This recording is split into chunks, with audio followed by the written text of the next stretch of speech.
रामजादे या हरामजादे बोलने से क्या अपनी खुदकशी रोक देगा? मेरा जवाब दो।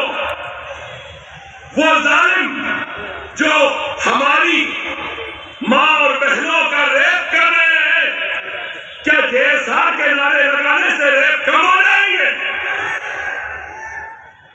बीप बीप बीप कह के मारते हो, पीटते हो, लौटते हो। मैं उनसे पूछना चाहता हूं,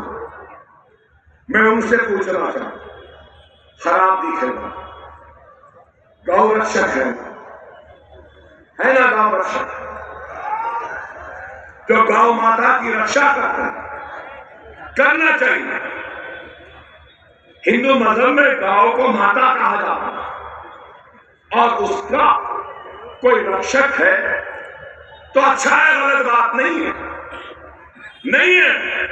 मगर उन गौ माता के रखवालों से, गौ रक्षकों से मेरा सवाल है। दुनिया के चौथे नंबर पर जो बीफ एक्सपोर्ट करता है उस मुल्क का नाम इंडिया है, भारत है, हिंदुस्तान है। भाई सालाना 25,000 करोड़ का बीफ इंडिया से एक्सपोर्ट होता है। गौ रक्षकों, गौ माता के रखवालों, मेरा तुमसे सवाल है, बीफ एक्सपोर्टर से इलेक्टोरल बॉन्ड मतलब बीजेपी, मोदी, योगी, अमित शाह ने इलेक्टोरल बॉन्ड में बीफ एक्सपोर्टर से करीब 500 करोड़ का चंदा लिया। गौ रक्षकों, मेरे प्यारे गौ रक्षकों, मेरे बहादुर गौ रक्षकों, बीफ है कह के मारे, बीफ है कह के तुम टोपी को गिरा दिए, बीफ है कह के दाढ़ी काटे, बीफ है कह के झाड़ को बांधकर पीट दिए। अब मैं आपसे पूछना चाहता हूं, बीफ एक्सपोर्टर से बीजेपी, मोदी, योगी, शाह ये जो पैसे लिए, अब इनके साथ आप क्या करने वाले हैं? कुछ करने वाले हैं या नहीं? सिर्फ गौ माता के नाम पे सिर्फ हमको मारेंगे, हमको पीटेंगे। अरे आपकी जिम्मेदारी है कि एक्सपोर्ट को रोकें, आपकी जिम्मेदारी है कि इन एक्सपोर्टर से चंदा लेने वालों के खिलाफ आप उठ जाएं।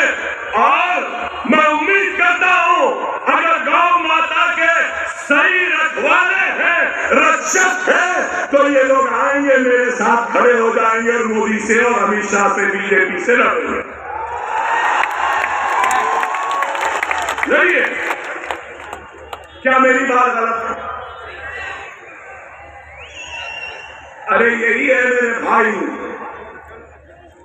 अब हम ये बात करते हैं तो हम भड़काऊ फैलान हो जाते हैं। देश की खुशहाली की बात करना भड़काऊ है? देश की तरक्की की बात करना क्या भड़काऊ है? देश के किसानों की बात करना क्या भड़काऊ है?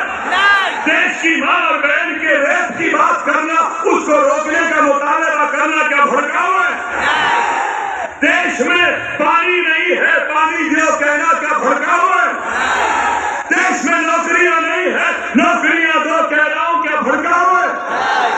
क्या महंगाई देश की कम करो कहना भड़काऊ है? अरे किसी में हिम्मत नहीं है बोलने की, डरते हैं कल के चाय वाले से लोग, मगर हम नहीं डरते। अरे अगर आज ये गरीब, ये अफीसर अगर ख्वाब देख रहा है एमएलए बनने का, तो कोई गुनाह नहीं है, इसलिए कि हमारी जमहूरियत की ताकत है कि मंडी पे चाय बेचने वाला आज का वजीर आज़म। जब चाय बेचते बेचते वज़ारत उज़्मा के कुर्सी पर कोई जा सकता है, तो पढ़ाते पढ़ाते ये भी असेंबली में जा सकता है। ये हमारी जमहूरियत की ताकत है।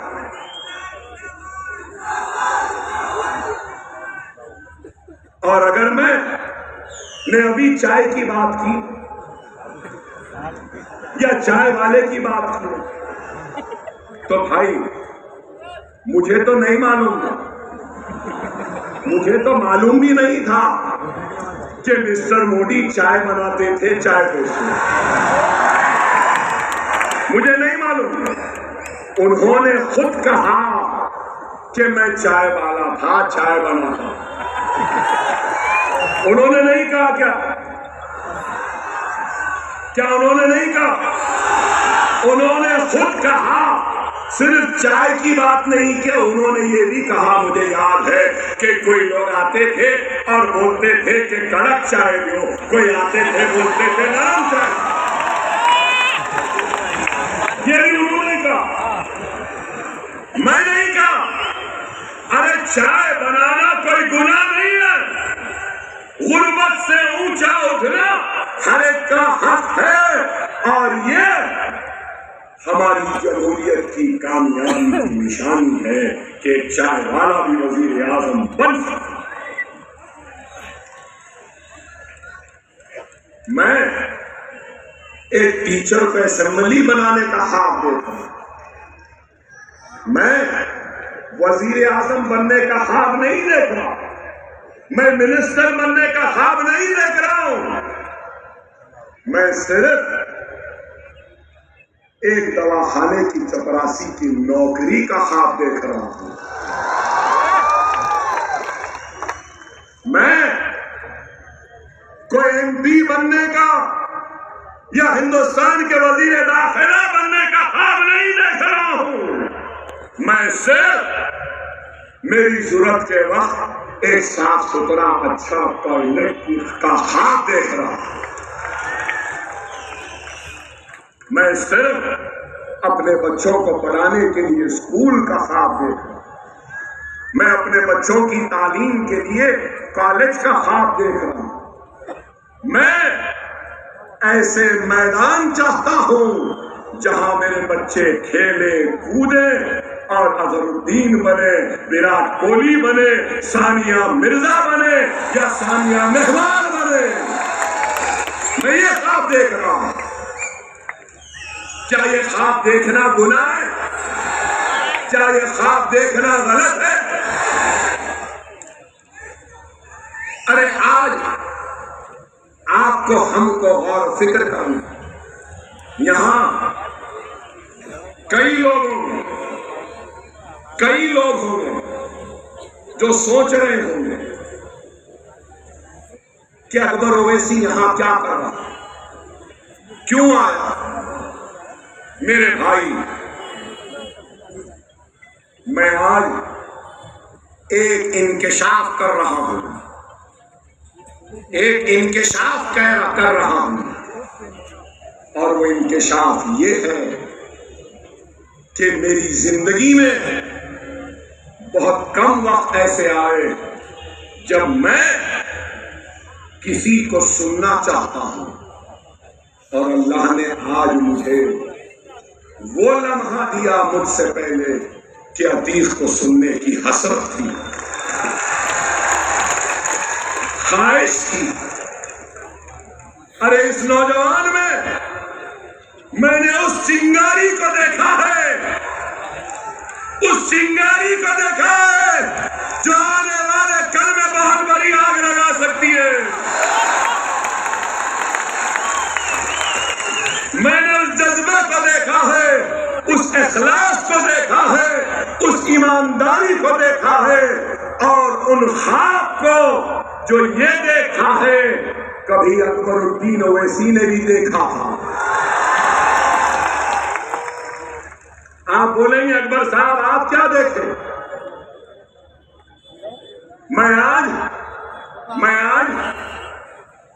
गोवंडी की आवाम वोट जरूर मांगूंगा, मगर किसी की बुराई, किसी की नाकामी या किसी को बुरा बोलकर वोट नहीं मांगूंगा, नहीं मांगूंगा। मगर ये बात जरूर कहूंगा, एक 15 साल के एमएलए हैं, शायद एक 25 साल के, 25 साल के। मैं 6 मरतबा इलेक्शन जीता। चलो थोड़ी देर मेरे बारे में भी सुनना। मैं भी मजलिस के कभी स्टेज पे जलसों पे नहीं बैठता था। मैं भी मजलिस का एक वर्कर था और वहीं पर बैठता था जहां पे आप हैं। अल्लाह का शुक्र, अल्लाह ने वहां से यहां पहुंचाया। और मैं 1999 पहला इलेक्शन लड़ा, फर्स्ट। मेरी उम्र 25 साल थी और मेरे मुकाबले में, मुफ्ती साहब सुनो, मेरे मुकाबले में 23 साल का एमएलए था। मेरे मुकाबले में ऐसा एमएलए था जो 23 साल से मुसलसल जीत रहा था। मैं 25 साल। तो लोग मुझे बोले, अरे तुम पैदा भी नहीं हुए थे जब से ये एमएलए है, तुम क्या हराओगे? आप